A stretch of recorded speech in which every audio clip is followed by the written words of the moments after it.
မင်္ဂလာပါအခုတစ်ခါသင်ခန်းစာကတော့ face detection ပါအဲ့တော့ face recognition ပေါ့နော်အဲ့တော့ face recognition လုပ်ဖို့ဆိုလို့ရှိရင်ကျွန်တော်တို့ကပထမဆုံးဘာလုပ်ရမလဲဆိုတော့ face detection အရင်လုပ်ဖို့လိုပါတယ်အဲ့တော့ကဘာမှာတော့ဗျာ face detection လုပ်တဲ့ technique အများကြီးရှိပြီးတော့အဲ့ထဲမှာ accuracy မြင့်ပြီးတော့ real time face တွေကို detect လုပ်တဲ့နေရာမှာအသုံးများတဲ့ Viola Jones ရဲ့ method ကိုအသုံးပြုမှာဖြစ်ပါတယ်အဲ့တော့ face detect လုပ်တဲ့ method တွေကတော့အများကြီးရှိပါတယ်အဲ့ဒီအများကြီးထဲမှာကျွန်တော်တို့ category ခွဲကြည့်လိုက်မယ်ဆိုလို့ရှိရင်တော့ feature based เนาะ detect လုပ်တာရှိမယ် appearance based နောက်တော့ knowledge based tablet machine ပေါ့နော်အဲ့တော့ knowledge base ဆိုတာဘာပြောတာလဲဆိုတော့ပထမဦးဆုံးကျွန်တော်တို့ဒီ number 3ပေါ့နော် knowledge base ဆိုတော့ကျွန်တော်မျက်နှာမှာနှာခေါင်းတွေပါးစပ်တွေเนาะမျက်လုံးတွေမျက်ခုံးတွေပါမှာပေါ့အဲ့ကောင်တွေက distance ဘယ်လောက်ရှိလဲဆိုတာမျိုးကိုသိရင်ကျွန်တော် detect လုပ်လို့ရတဲ့နည်းလမ်းပါဒါပေမဲ့ तू တိတ်တော့အဆင်မပြေပါဘူးเนาะနောက်တစ်ခုကတော့ feature base ပါfeature base ကတော့အားလုံးသိတဲ့အတိုင်းပဲပထမ classify နဲ့ train ပြီးမှ face နဲ့ face မဟုတ်တဲ့ region တွေကို differentiate လုပ်တာပါသူရဲ့ feature base မှာဆိုရင် success ဖြစ်တဲ့ rate က 94% အောင်ရှိတော့မဆိုးပေါ့နော်နောက်တစ်ခုကတော့ tablet machine ပေါ့နော် tablet machine ပေါ့နော်သူကတော့ tablet နဲ့ input ဝင်လာတဲ့ image ရဲ့ relation ကိုကြည့်ပြီးတော့အဆုံးဖြတ်တာပါဟုတ်ပြီနောက်ဆုံးတစ်ခုကတော့ဒီမှာ appearance not base ပေါ့သူကတော့တခြားဟာထက်ပိုရလက်ကောင်းတယ်လို့ပြောပါတယ်သူအသုံးပြုတဲ့ရလက်ဟာကျွန်တော်တို့ statistic နဲ့ machine learning algorithm တွေပေါ်မူတည်နေပါတယ်သူမှာ eigen base တွေ distribution neural network support vector machine naive base စတဲ့ technique ပေါင်းများစွာရှိပါတယ်အခုသုံးပြုမဲ့ကျွန်တော်တို့ကဒီ face detection theory ဘက်ကိုသွားမှာမဟုတ်ဘဲနဲ့MATLAB နဲ့ OpenCV မှာ ready အသုံးပြုလို့ရတဲ့ function ဘက်ကိုပဲသွားမှာဖြစ်ပါတယ်ကျွန်တော်တို့လုပ်ချင်တာ recognition ဆိုတော့အဲ့ဟာကိုဘယ်လိုလုပ်မလဲကျွန်တော်တို့ကြံစမှာဖြစ်ပါတယ်အဲ့တော့အခုအသုံးပြုမဲ့ method က Viola နဲ့ Jones highlight feature algorithm ပဲဖြစ်ပါတယ်ဒါလေးတွေက MATLAB မှာတော့၎င်း OpenCV မှာတော့၎င်းအလွယ်တကူသုံးလို့ရပါတယ်အဲ့တော့သူ့ကိုသုံးဖို့အတွက်ဆိုရင်ကျွန်တော်ဒီမှာface detector ဆိုတဲ့ function လေးရေးထားပါတယ်face detector function မှာဆိုရင် image တစ်ခုကို input သွင်းလိုက်ပြီဆိုလို့ရှိရင် image ထဲကမျက်နှာပုံကို detect လုပ်ပေးပါလိမ့်မယ်เนาะ vision.cascade object detector ဆိုတဲ့เนาะ method လေးဟာimage ထဲကကျွန်တော်တို့မျက်နှာပုံကို detect လုပ်ပေးပါလိမ့်မယ်အဲ့တော့ကျွန်တော်တို့က training လုပ်မှာဖြစ်တဲ့အတွက်ကြောင့် image ထဲမှာမျက်နှာအများကြီးတော့မထားနဲ့ပေါ့ဗျာprofile picture တွေလိုမျက်နှာကိုရှင်းရှင်းလင်းလင်းမြင်ရတဲ့ပုံမျိုးနဲ့ကျွန်တော်တို့အခုအရင်ဆုံး train ပေးမှာဆိုတဲ့အခါကျတော့เนาะအဲ့တော့ကြည်လင်တဲ့ပုံမျိုးနဲ့ကျွန်တော်တို့ပုံ15ပုံပုံ20လောက် train ကြည့်နိုင်ပါတယ်ပုံကတော့များလီကောင်းနေပြီပေါ့เนาะဒါပေမဲ့ဟိုအလုပ်ဖြစ်အောင်ရင်ကျွန်တော်တို့လုပ်ကြမယ်အဲ့တော့အဲ့ဒါသူက detect လုပ်ပေးလိမ့်မယ်ဘာမှပူစရာမလိုပြီးမှကျွန်တော်တို့ step ဆိုတဲ့ function လေးကိုသုံးပြီးတော့ bounding လုပ်ထားတဲ့ box လေးရဲ့တန်ဖိုးကိုရှာလိုက်မယ်အဲ့ဒီမျက်နှာကိုပေါ့ဗျာ bound ခတ်ထားတဲ့ box ရဲ့တန်ဖိုးရှာလိုက်မယ်အဲ့ box တိုင်းရန် image ကိုအဲ့တိုင်း crop လုပ်ရှာလိုက်မယ်ဒါပဲ crop လုပ်ပြီးကျွန်တော်တို့ image တွေကိုထုံးစံတိုင်းပထမဟိုရှေ့ program မှာလုပ်ခဲ့သလိုပဲ resize လုပ်မယ်250 pixel ပဲဒါပဲ face data ပြီးသွားပြီเนาะအဲ့တော့ program တကယ်တော့ဟို cascade object detector เนาะ Viola Jones method နဲ့ detect လုပ်တာပါเนาะအဲ့တော့ detect လုပ်လို့ရအောင်ကျွန်တော်တို့ image train မှာဆိုတော့လူတွေအများကြီးပုံတော့မထည့်သေးဘူးပေါ့เนาะဥပမာကျွန်တော်တို့ face recognition တိဆောက်မှာဟုတ် recognition တိဆောက်မှာဆိုတော့ဒါဆိုတော့ကျွန်တော်တို့ train ကျင်တာအဲ့တော့ကျွန်တော်တို့အဲ့လိုကျွန်တော်တို့ train ပြီးလို့ရတယ်ဒါ face detector function လေးပဲအဲ့တော့ fine structure လေးတစ်ချက်ကြည့်เนาะ fine structure မှာဆိုလို့ရှိရင်ကျွန်တော်ဒါ face detector ခုန method ပေါ့เนาะပထမ face test face train ဟုတ်ပြီthe face test ဆိုတဲ့ function လေးကိုကြည့်အောင်ကျွန်တော်မှတ်မိတော့ဘူးဘာရေးထားမိတယ်မသိဘူးface test ဆိုတဲ့ function မှာဆိုရင်ခုနဟာပါပဲเนาะခုနဟာပဲကျွန်တော်ဒီ data နဲ့တူပါပဲเนาะဒါလေးကို run ကြည့်လို့ရပါတယ်ဒါလေးကို run လို့ရှိရင်ပထမဦးဆုံးဒီမှာ PSC 11ဆိုတဲ့ JPEG file လေးကျွန်တော်ထည့်ထားတယ်ရှိသေးရလားရှိတယ်ဒီမှာเนาะဒီမှာဒီပုံပေါ့ဟုတ်ပြီ JPEG file လေးထည့်ထားတယ်ကျွန်တော်ပြီးတော့ box size ရှာပြီး crop လုပ်ပြလိုက်မယ် crop လုပ်ပြပြီးရင် resize လုပ်မယ်ဗျာresize လုပ်ပြီးရင်ကျွန်တော်အဲ့ဒီဟာလေးကိုကျွန်တော်ကြည့်မယ်ဆိုတော့ I'm sure နဲ့3ကိုကြည့်လိုက်မယ်เนาะ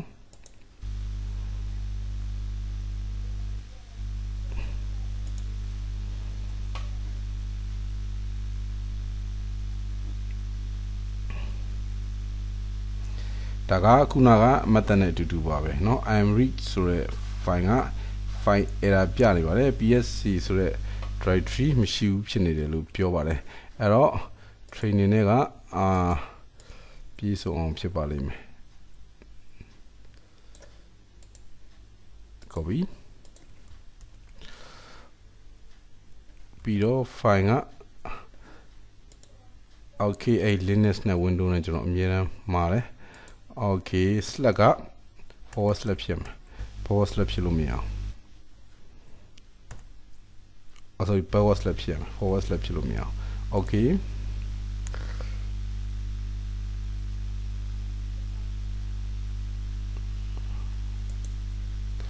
training ဆိုတော့ get full name ဆိုတော့ PSC 11လောက်ရှိသေးလားမရှိတော့ဘူးကျွန်တော်အကုန်လုံးမှားနေတယ်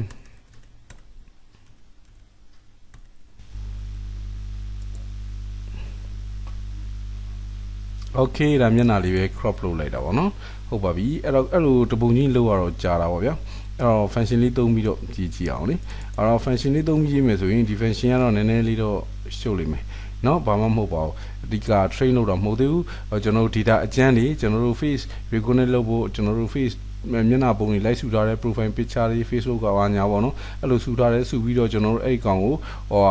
crop လုပ်ပြီးလိုက်မယ်နော် face edit လုပ်ပြီးတော့ crop လုပ်ပြီးလိုက်မယ်အဲ့ဒါလေးလုပ်ချင်တာပါအဲ့တော့ကျွန်တော် program လေးရေးဖို့လိုတယ်အဲ့တော့ file structure လေးကိုတည်ဖို့လိုတယ် file structure ကိုကြည့်မယ်ဆိုရင်ကျွန်တော်ဒီ face edit ဆိုတဲ့ directory မှာ test ဆိုတဲ့ကောင်ရှိတယ်ဘာမှမရှိဘူး training ဆိုတဲ့ directory ရှိပါတယ်ဒီမှာ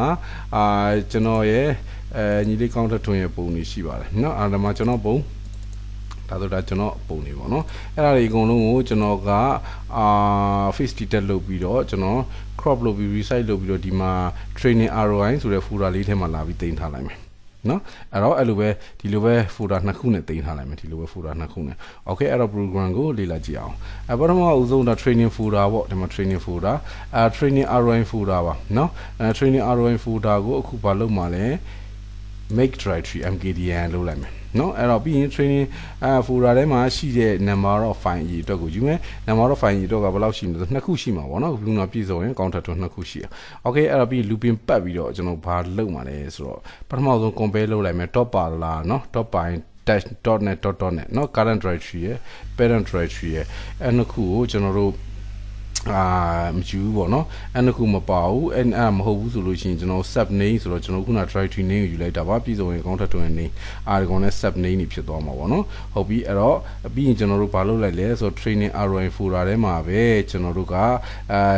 sub directory တိစောက်လိုက်ပါတယ်ဒါပါပဲ sub directory တိစောက်ပြီးလို့ရှိရင်ကျွန်တော်တို့ training folder တွေကိုပြန်ကြည့်မယ်သူထဲမှာကျွန်တော်တို့file name လေးတွေပေါ့နော် file name ဘယ်နှခုရှိလဲကျွန်တော်ကြည့်လိုက်တာပါfile name ဘယ်နှခုရှိလဲဆိုတော့နှစ်ခုပဲရှိမှာပေါ့နော်sorry သူထဲမှာဆိုကျွန်တော်ဒီထဲမှာပေါ့နော်ဒီနှစ်ခုထဲမှာဘယ်လောက်ရှိနေကြည့်တာပေါ့နော်ဒီထဲမှာဆိုရင်ဒီမှာ15ပုံရှိမယ်ဒီထဲမှာဆိုလို့ရှိရင်23ပုံရှိမယ်နော် okay 23ပုံရှိမယ်ဆိုတော့ကျွန်တော်အိတ်ထဲကဟာကိုကြည့်လိုက်တာပါဒီဟန်နဲ့ပြီးရင်ကျွန်တော် looping ပတ်မယ် looping ပတ်ပြီးတော့ကျွန်တော်ဘာလုပ်မလဲဆိုတော့file new စစ်အောင်မယ် current directory ရဲ့ parent directory ရဲ့ပါမလာအောင်စစ်မယ်မဟုတ်ဘူးဆိုရင် top para မဟုတ်ဆိုတော့ file extension ကိုကျွန်တော်တို့ကြည့်မယ် file extension က gbg တို့မဟုတ် JPG ဖြစ်မယ်ဆိုလို့ရှိရင်ကျွန်တော်တို့ IN read နဲ့စဖတ်ပါပြီเนาะ IN read နဲ့စဖတ်တဲ့အချိန်မှာဒီလို list လေးထည့်ပြီးလိုက်လို့ရှိရင်ဒါလေးက string ဖြစ်သွားပါတယ်ဒီခုနဲ့ဒီခုဆက်ပြီးပါတယ်ဒီ comma လေးတွေဖြောက်ပြီးတော့ဒါ MATLAB style ပေါ့เนาะဆက်ပြီးတဲ့ training folder တွေကsub name တွေကဒီ file name ပေါ့เนาะဒီလိုဆက်ပြီးတာပါအဲ့တော့ဟုတ်ပြီအဲ့တော့ IN read နဲ့ဖတ်လိုက်တယ်ဖတ်ပြီးတော့ခုနက function တွေကိုပြည့်ထည့်လိုက်တယ် face data okay ဟုတ်ပြီပြည့်ထည့်လိုက်ပြီးလို့ရှိရင်ဘာလုပ်မလဲကျွန်တော်တို့ထည့်လိုက်ပြီးလို့ရှိရင်ကျွန်တော် f name ဆိုပြီးတော့ကျွန်တော်တို့ဒီမှာเนาะဒီသူ့ရဲ့ string လေးကိုကျွန်တော်တို့ပြန်ရေးတယ် string လေးကိုပြန်ရေးပြီးအဲ့ကောင် iron right နဲ့ right လုပ်ပြီးလိုက်တယ်เนาะဒီဘက်က return ပေးလာမယ်လေ ROI ကိုဒီဘက်က return ပေးလာမှာ im2 เนาะအဲ့တော့ return ပေးလာမယ်အဲ့ return ပေးလာတဲ့ကောင်ကိုဒီမှာရမှာပေါ့เนาะဒီမှာ im2 return ရမယ်အဲ့ return ရမယ်အဲ့ကောင်ကိုဒီမှာဒီ file name လေးနဲ့ပြန်ရေးလိုက်တာပေါ့ဟောเนาะဒါပဲ program လေးရเนาะအဲ့တော့ run ကြည့်မယ်test နဲ့ training folder နှစ်ခုပေါ့ okay program ကိုရေးလို့ဒီနေရာမှာ crop လုပ်တဲ့နေရာမှာပြဿနာရှိတယ်ဆိုရင်တော့အဲ့နေရာ error မပေါ်တော့ရေးတင်ပါလေအခုကတော့ raw မို့လို့အကျန်းမို့လို့ဒါဒီတိုင်းရေးထားတာပါ okay ဒီမှာ directory တစ်ခုတော့ပေါ်လာပြီ OSP ကိုကြည့်မယ် bb box ဟုတ်ပြီနှစ်ခုစလုံးပေါ်လာပြီတကယ်တော့ error ရှိတဲ့ image တွေရှိပါတယ်ကျွန်တော်ဖယ်ထုတ်ထားတာပါတကယ်တော့အဲ့ error ရှိတဲ့ image တွေပါလာခဲ့ရင်လေ skip ဖြစ်သွားအောင်လို့ program လေးကိုရေးသင့်ပါတယ်ဘာလို့ဆိုတော့ထည့်လိုက်တဲ့ပုံတွေတိုင်းဟာမှန်ကန်နဲ့ detect လုပ်ပြီးတော့ crop လုပ်လို့အောင်မြင်မှာမဟုတ်ပါဘူးအခုတော့ပြီးသွားပါပြီအဲ့တော့ကျွန်တော်လေးလာကြည့်အောင်ဒါက training ထဲမှာရှိတဲ့မူလ file မှာမူလပုံတွေပါကျွန်တော်အခုဒီမှာ crop လုပ်ထားလိုက်detect လုပ်ပြီး crop လုပ်ထားပြီး site ပြင်ထားတာပြင်ထားတဲ့ directory training ROI လေးပေါ်လာတယ်သူထဲမှာနှစ်ခုထပ်ပေါ်လာတယ်အဲ့ထဲမှာမှဒါကျွန်တော်ရဲ့ပုံလေးတွေပါเนาะအဲ့တော့ okay ကျွန်တော် next တခုကိုတွားရအောင်ကျေးဇူးတင်ပါတယ်